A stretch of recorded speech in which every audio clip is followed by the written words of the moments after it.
السلام علیکم۔ کچھ دن پہلے میں جنت کے پتھر کی اگلی قسط کے واقعات اپنی میموری سے یاد کر کے اپنے رجسٹر پر لکھ رہی تھی، تو مجھے محسوس ہوا کہ اس میں کئی واقعات ایسے ہیں جو آنے والی ایپیسوڈز میں شیئر کروں گی، وہ بہت عجیب ہیں۔ ان کو شیئر کرنے سے پہلے مجھے اپنے چینل کے ویورز کو یہ بتانا ہوگا کہ جنت کے پتھر آخر سٹوری ہے کیا، اور یہ واقعات میں کیوں شیئر کر رہی ہوں۔ جنت کے پتھر میری انٹرنل اسپریچول جرنی کا ایک حصہ ہے۔ انسان کے جو حالات ہوتے ہیں وہ اس کے اختیار میں نہیں ہوتے اور اس کے روحانی سفر پہ اثر انداز بھی ہوتے ہیں۔ جیسے فار ایگزامپل جب انسان اعتکاف پہ بیٹھتا ہے، اور اگر آپ کو ایکسپیرینس ہے تو آپ مجھ سے ایگری کریں گے،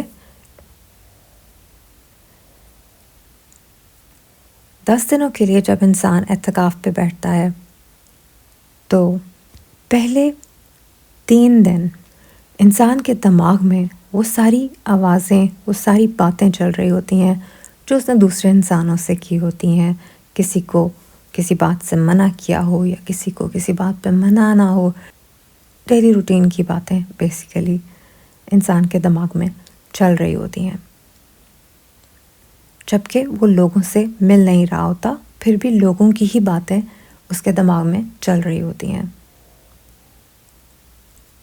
تو لوگوں کے ساتھ نہ ہوتے ہوئے بھی آپ لوگوں کے ساتھ اپنے دماغ میں بات چیت کر رہے ہوتے ہیں۔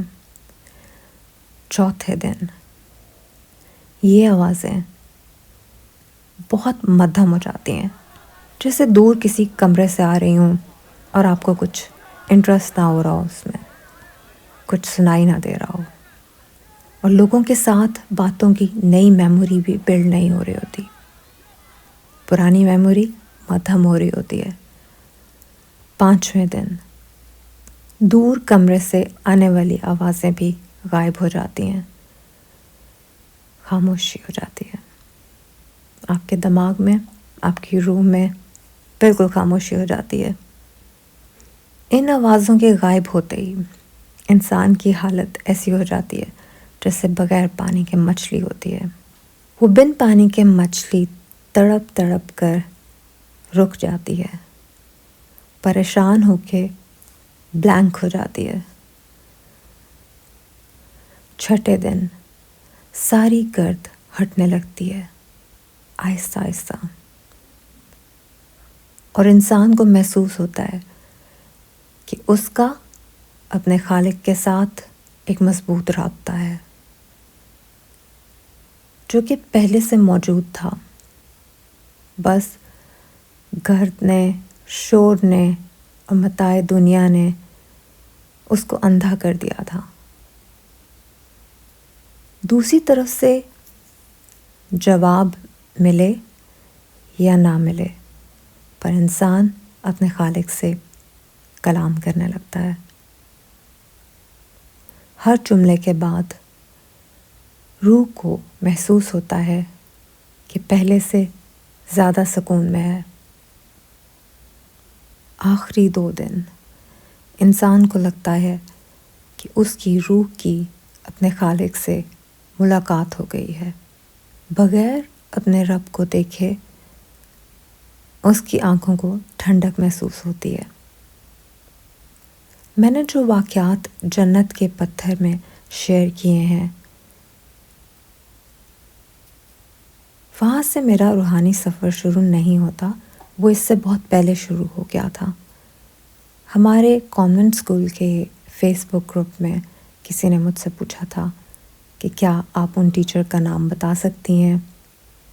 ان ٹیچر کا نام میں نے اس سیریز میں نہیں بتایا، البتہ میں نے سارے واقعات جیسے تھے ویسے ہی شیئر کیے ہیں۔ آپ کو آخری قسط تک خود ہی پتہ چل جائے گا کہ وہ کون ہے، اگر آپ حسن ابدال کانوینٹ اسکول سے ہیں تو، اور جو میری اس وقت کی کلاس فیلوز ہیں وہ اگر یہ سیریز دیکھ رہی ہیں میرے چینل پر تو ان کو تو پتہ ہے کہ وہ کون ہے۔ اس کہانی کو شیئر کرنے سے میرا مقصد کسی کو نیچا دکھانا نہیں ہے، بلکہ یہ میرے ایکسپیرینسز اور میرے روحانی سفر کے اوپر میں نے لکھی ہے۔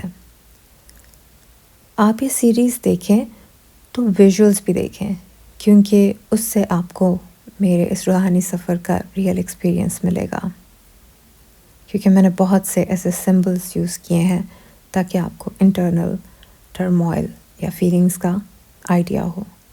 مووی میکنگ مجھے بہت فیسینیٹ کرتی ہے، پہلے لکھنا اپنی میموری سے، پھر فلمنگ، پھر ایڈیٹنگ۔ اس سے میرے آرٹ کو بھی ایک بڑا پرسپیکٹو ملتا ہے، اسٹوری ٹیلنگ کا آئیڈیا ہوتا ہے مجھے۔ اگر آپ کو دلچسپی ہے کہ 2025 میں اور 2026 میں اینڈ آنورڈس میں اپنے آرٹ سینس کو امپروو کرنے کے لیے کون سے نان کنونشنل طریقے استعمال کر رہی ہوں، تو آپ یہ نیکسٹ ویڈیو دیکھ سکتے ہیں، ورنہ جنت کے پتھر کی میرے اسپرچل جرنی کی سیریز دیکھ سکتے ہیں۔ And I will see you there. Take care, خدا حافظ۔